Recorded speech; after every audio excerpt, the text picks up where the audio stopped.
Emiten properti PT Ciputra Development Tbk atau CTRA memproyeksikan kinerja keuangan tahun ini menurun di tengah masih lesunya industri properti.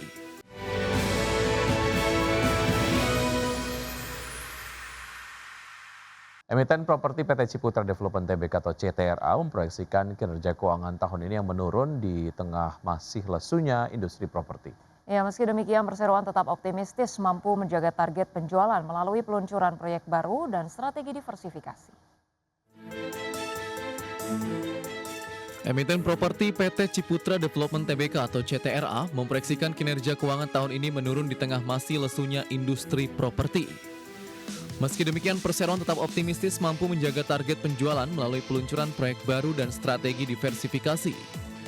CTRA memproyeksikan pendapatan dan laba bersih tahun 2026 masing-masing turun 10% dibandingkan tahun lalu. Pada 2025, pendapatan perseroan tercatat sebesar 12,7 triliun rupiah dan laba bersih mencapai 2,7 triliun rupiah. Di sisi lain, target marketing sales tahun ini dipertahankan stagnan di level 9,5 triliun rupiah. Manajemen menilai kondisi ekonomi global dan domestik serta menurunnya daya beli masyarakat masih menjadi tantangan bagi sektor properti. Untuk mengejar target tersebut, CTRA mengandalkan peluncuran sejumlah proyek residensial baru seperti Citra Homes Halim di Jakarta dan Citra Bukit Golf Sentul di Bogor, serta sejumlah klaster dan apartemen baru pada semester kedua tahun ini. Perseroan juga membidik segmen menengah atas yang dinilai lebih tahan terhadap tekanan ekonomi serta memanfaatkan insentif PPN ditanggung pemerintah. Sementara itu, analis menilai pelemahan kinerja CTRA juga dipengaruhi penurunan IHSG dan kenaikan suku bunga yang menekan kinerja saham dan laba perseroan pada paruh pertama 2026. Berbagai sumber IDX Channel. Iran dan Amerika Serikat sepakat untuk melanjutkan perundingan damai di mana kedua pihak dilaporkan berencana bertemu pada hari Selasa 30 Juni 2026 di Qatar. Langkah ini diperkirakan dapat mengakhiri rangkaian serangan dan juga serangan balasan baru-baru ini yang mengancam akan menggagalkan perjanjian perdamaian sementara.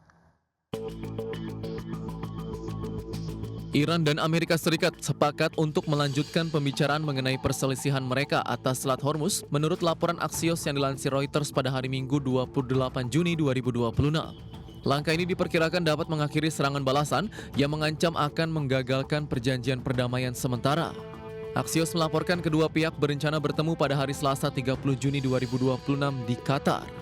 Kembalinya diplomasi akan menyusul beberapa hari serangan dan serangan balasan sejak proyektil Iran menghantam kapal kargo di Selat Hormuz pada hari Kamis dengan Amerika dan Iran saling menuduh melanggar gencatan senjata sementara yang disepakati pada 17 Juni. Iran meluncurkan rudal dan drone ke situs militer Amerika di Kuwait dan Bahrain pada Minggu pagi, tak lama setelah Presiden Donald Trump mengancam akan melenyapkan kepemimpinan Iran jika mereka tidak mematuhi perjanjian untuk mengakhiri perang. Sementara itu, Israel mengatakan pada hari Minggu bahwa mereka sekali lagi menyerang militan Hizbullah bersenjata yang didukung Iran di Lebanon, menghancurkan infrastruktur bawah tanah yang digunakan oleh kelompok tersebut di sebuah desa di Lebanon Selatan. Sementara itu, militer Amerika Serikat sebelumnya mengatakan telah menyerang Iran lagi beberapa jam setelah sebuah kapal tanker dihantam di Selat Hormuz, jalur pengiriman energi terpenting di dunia yang sebagian besar telah ditutup oleh Teheran selama sebagian besar konflik. Berbagai sumber IDX Channel. PT BSA Logistics Indonesia Tbk melanjutkan strategi ekspansi anorganik dengan merampungkan akuisisi 99,99% saham PT Sinar Jati Mitra. Ya, langkah tersebut ditempuh untuk memperkuat kapabilitas operasional perseroan dalam bisnis depo peti kemas. Berdasarkan keterbukaan informasi, perseroan telah menyelesaikan pembelian 10.929 saham milik PT Bina Sinar Amiti di PT SJM senilai 11,48 miliar rupiah. Serta 5.384 saham milik PT Kreasi Adi Sarana senilai 5,65 miliar rupiah pada Kamis 25 Juni 2026. Penyelesaian transaksi tersebut membuat perseroan resmi menguasai 99,99% saham PT SJM. Akuisisi tersebut merupakan tindak lanjut dari perjanjian jual beli saham bersyarat yang ditandatangani pada 4 Oktober 2025 dan kemudian diamandemen pada 17 April 2026. Direktur Utama PT BSA Logistics Indonesia Tbk Edwin Wibowo mengatakan Aksi korporasi tersebut menjadi bagian dari strategi perusahaan untuk memperkuat operasional bisnis logistik. Melalui langkah tersebut, perseroan berharap dapat meningkatkan efisiensi operasional sekaligus memperkuat layanan logistik yang lebih terintegrasi. Pemirsa, setelah absen membagikan dividen selama 1 tahun, PT Barito Pacific Tbk atau BRPT akan menebar dividen tunai untuk laba bersih tahun buku 2025. Ya, jumlah pembagian dividen tunai final senilai 8,5 juta Amerika, maksud kami 0,5 juta dolar Amerika atau hanya setara 1,7% dari laba bersih tahun 2025. Dikutip dari Keterbukaan Informasi Bursa Efek Indonesia, rapat umum pemegang saham tahunan PT Barito Pacific Tbk menyetujui pembagian dividen tunai final senilai 8,5 juta dolar Amerika atau hanya setara 1,7% dari laba tahun berjalan yang diatribusikan ke pemilik entitas induk. Untuk tahun buku 2025 yang mencapai 489,81 juta dolar Amerika. Rapat juga menyetujui dana senilai 1 juta dolar Amerika atau sebesar 0,2% dari laba yang disisihkan sebagai dana cadangan.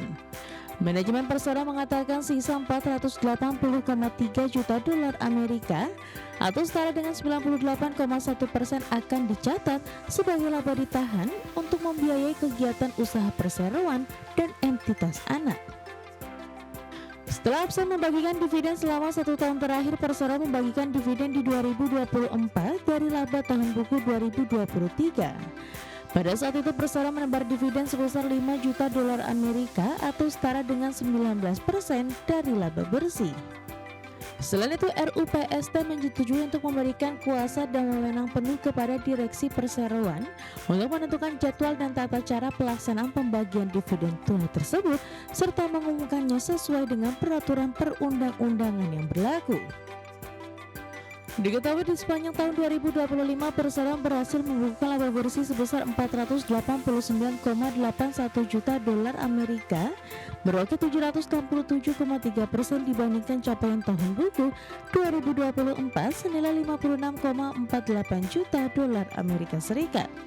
Sementara pendapatan 2025 tercatat sebesar 7,63 miliar dolar Amerika atau melambung 219,7% year on year dibandingkan setahun sebelumnya di 2,39 juta dolar Amerika. Sektor petrokimia menjadi motor utama penyumbang pendapatan, melonjak 293,3% year on year menjadi 7,02 miliar rupiah, disusul segmen energi yang mencatat pendapatan 605 juta dolar Amerika. Berbagai sumber IDX Channel.